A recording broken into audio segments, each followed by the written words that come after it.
Olá, meus amigos, sejam todos muito bem-vindos ao canal Politizando. Eu sou o William Jacob e esse aqui é mais um vídeo que tem como finalidade expor a hipocrisia de Eduardo Bolsonaro.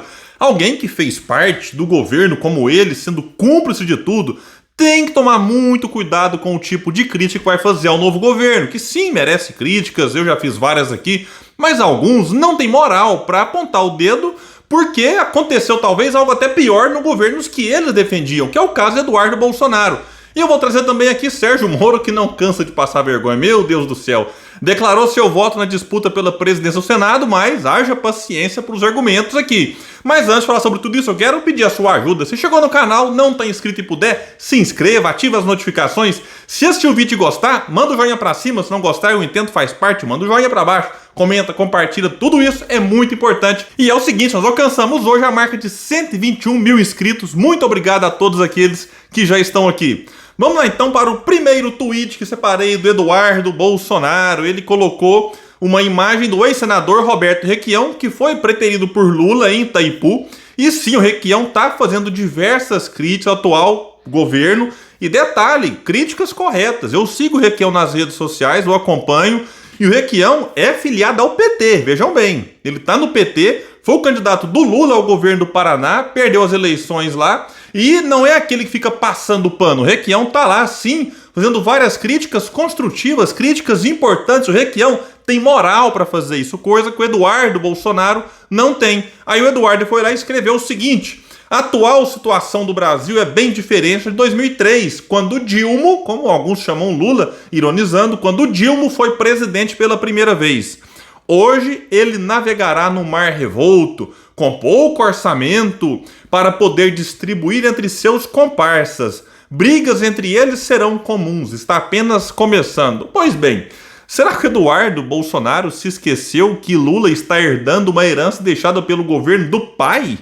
O mar revolto e o pouco orçamento que ele diz seria uma espécie de confissão da tragédia deixada por Jair? Ah, mas o mar revolto seria uma metáfora para dizer do cenário externo ou até mesmo do cenário político aqui. Sim, que Lula vai ter uma oposição muito dura e nem sempre honesta, porque oposição faz parte em toda democracia e é muito importante, diga-se de passagem, mas uma oposição desonesta como está se desenhando por parte de alguns, essa não agrega sim, que é o caso aqui do Eduardo Bolsonaro.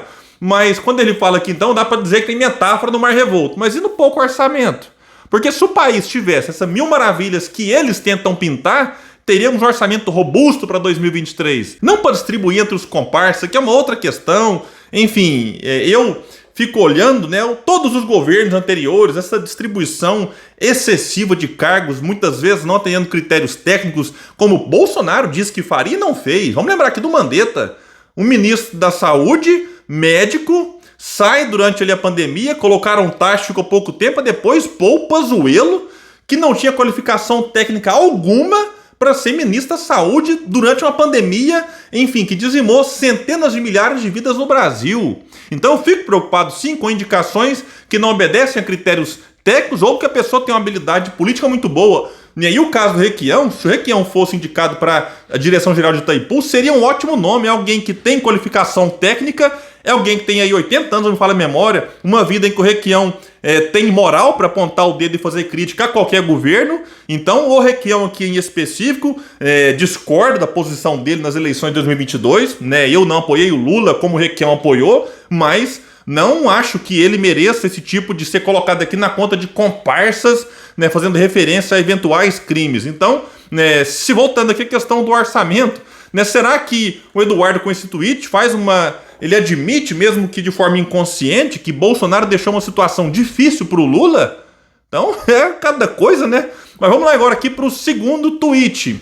É a quadrilha de volta, isso não deu certo e não dará novamente. Aí ele coloca o quê? Qual que é a imagenzinha? Uma manchete que diz: ministro Carlos Lupe dá cargo a aliado que já foi demitido por suspeita, gravem bem essa palavra, de corrupção. Novo secretário foi removido de posto depois de ser alvo de uma operação que investigava desvios de 400 milhões. Vamos lá então, quem que é esse indicado aqui por Lupe?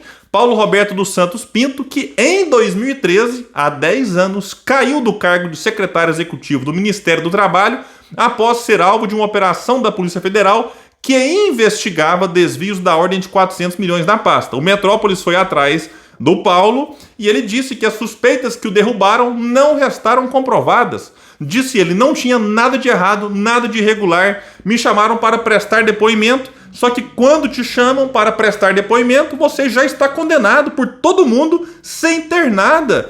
Isso aqui aconteceu muito, no passado recente, vez ou outra ainda acontece. A pessoa, ela é suspeita, é chamada para depor, mas a grande mídia já coloca e muita gente olha como se aquilo já fosse um sinal de que a pessoa tem envolvimento. O que não foi o caso, ele foi condenado? Não foi. Não estou aqui defendendo, é só você pesquisar, ele não foi condenado. E detalhe, ele foi afastado do cargo simplesmente por ser suspeito. Vamos pegar nesse ponto aqui. E aí, para o Eduardo Bolsonaro, ser suspeito parece que é um motivo grave para fazer parte do governo, não é, Eduardo Bolsonaro? Não é bem assim, porque o Eduardo se incomodou com alguém suspeito há 10 anos, lá fazia parte do governo do PT, de uma investigação que já se encerrou e não deu em nada, mas vejamos que o mesmo Eduardo Bolsonaro não se preocupou com suspeitos, réus e condenados que fizeram parte do governo do pai. Não como secretários, mas como ministros. Vamos pegar aqui um caso. Ciro Nogueira, presidente do PP, ministro da Casa Civil, o cara que coordena o coração do governo. Em 2018 fez campanha pro Haddad, pro Lula, agora virou bolsonarista. Pelo menos ainda está. Vamos ver até quando vai ficar bolsonarista, porque o Ciro Nogueira é daqueles que vai de acordo com os interesses do momento. Quando o Ciro entrou no governo, vou deixar aqui uma imagem, ele era réu em 3 inquéritos, acusado de obstrução de justiça por supostamente tentar impedir o avanço de diligência sobre uma organização criminosa, de receber 300 mil em propina da Odebrecht em repasse de campanhas não declarados, tudo suspeito, tudo aquele era réu na verdade já. Mas para o Eduardo Bolsonaro passou batido. Na ocasião, o Ciro Nogueira era acusado pelo Ministério Público de pedir em 2014 2 milhões a Ricardo Pessoa, então dono da construtora UTC. Então pensa numa pessoa enrolada, poderia trazer aqui várias outras matérias. E o Ciro Nogueira não foi secretário, enfim, lá no 2º, 3º escalão, insisto. Ele esteve com um dos principais ministérios da Casa Civil. Vamos lembrar, Onyx Lorenzoni confessou ter feito Caixa 2, passou por uns 4 ministérios aí, Sérgio Moro, não, ele pediu desculpa, já tá tudo certo. Quem já pensou? Todo mundo agora comete um crime, pede desculpa, fica por isso mesmo. Teve o pastor Milton Ribeiro da Educação, que se dependesse do Bolsonaro não teria nem caído, mesmo com as suspeitas, com o escândalo revelado envolvendo barra de ouro e tudo mais. Caiu porque a pressão foi grande, mas o Bolsonaro, mesmo o cara sendo fritado, o Bolsonaro foi lá e não, coloca a cara no fogo e não sei o que, depois virou um monte de meme aí com a imagem do Bolsonaro.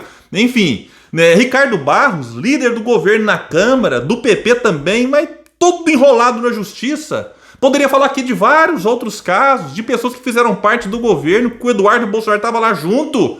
Sem falar no Valdemar da Costa Neto, preso no mensalão do PT lá no governo Lula, e que além de ser presidente do partido Bolsonaro, indicou um monte de gente para fazer parte do 2º escalão. Teve um comentário muito bom do professor Fernando lá na postagem do Eduardo, que eu anotei aqui. Suspeita de corrupção, colocou aqui entre aspas. Se é assim, sua família nunca mais pode chegar perto de cargo público. Agora, se você colocasse foto da sentença condenatória, seria outro papo, Dudu. Chega de condenar as pessoas por suposições, ou quer que condenem seu pai por suspeita de rachadinha. E sem falar no tanto de outra coisa que Bolsonaro também é suspeito, hein? E vamos falar aqui agora de Sérgio Moro, que declarou voto em Rogério Marinho na disputa pela presidência do Senado, ok? Depois de tudo que o Moro fez, não me surpreendeu, mas a explicação dele é quase inacreditável. Disse ele no seu Twitter: apoiarei Rogério Marinho para a presidência do Senado. Nada contra o senador Rodrigo Pacheco, meu voto será a favor da oposição firme ao governo do PT. Sou contra radicalismos e a favor de uma alternativa democrática para o país, com economia liberal, políticas sociais e o combate à corrupção. Imagina que agora, vamos pegar em radicalismo, o nível de radicalismo do Pacheco. Nossa senhora, teve um comentário que até ironizou. O Pacheco deve ser um hooligan, de tão radical que é. Como é que pode? Alguém pode falar assim, não, ele tá falando do radicalismo do PT, mas o presidente do Senado não é petista, é do PSD, do Gilberto Kassab. Kassab que é secretário de governo no estado de São Paulo, do governo do Tarcísio. Kassab que também sabe, né, se articular muito bem e agradar todo mundo. Kassab que tem ministros no governo Lula. Pacheco, que é à frente do Senado nos últimos 2 anos, pode ter desagradado aqui e ali, mas chamar o Pacheco, né, de radicalismo, ou que ele eventualmente aceita o radicalismo de setores da esquerda, francamente, pelo amor de Deus, declara o voto. Mas esse tipo de justificativa aqui, nossa senhora, aí fala aqui a favor de uma alternativa democrática para o país. Aí ele fala isso, fica a favor de alguém que estava com Bolsonaro até ontem e está sendo apoiado por Bolsonaro e está falando aqui alternativa democrática e falando de radicalismo. Aí quando ele fala economia liberal, nesse aspecto os dois defendem. Se fosse esse o motivo aqui, poderia votar no Pacheco tranquilamente, que o Pacheco não é nem de longe alguém que defende as pautas que, por exemplo, eu defendo. Às vezes você pode ter uma ou outra convergência aqui e ali, mas o Pacheco é a favor do teto de gastos, que o Marinho também é, que o Girão também é, e eu sou contra. Então, nesse aspecto, nenhum deles me agrada. E quando ele fala de políticas sociais e combate à corrupção, todos pelo menos defendem isso, e poucos praticam. Inclusive, o Moro saiu do governo Bolsonaro, que Marinho continuou, e na época o Moro acusou o Bolsonaro de o quê? De dificultar o combate à corrupção. Mudando o COAF de lugar para proteger, segundo consta, Flávio Bolsonaro, mexendo ali no comando da PF para proteger quem? A família Bolsonaro e várias outras, né, medidas. Inclusive o Moro acusou o Bolsonaro de acabar com a Lava Jato e depois estava lá o Sérgio Moro do lado de Bolsonaro no segundo turno, até participando junto ali de debate, dando entrevista no lugar de Bolsonaro, uma coisa vergonhosa. Mas é isso, Sérgio Moro, é isso aí, né, que a gente tem visto. Vamos ver como é que vai ser a atuação dele no Senado. Isso se ele não for cassado, porque o partido de Bolsonaro, o PL, entrou na justiça para cassar o mandato do Sérgio Moro, que é acusado de caixa 2, de abuso de poder econômico, enfim. Então o Sérgio Moro ainda está enrolado, e será que ele vai conseguir escapar dessa? Enquanto ele não escapa, a gente vai vendo esse tipo de postagem lamentável partindo do ex-juiz, ex-ministro de Bolsonaro, que não quer votar no Pacheco porque é contra radicalismos. Pessoal, então é isso. Muito obrigado a todos que estão. Vamos em frente na luta por um Brasil melhor. Quem puder, compartilha esse vídeo. Valeu, até mais.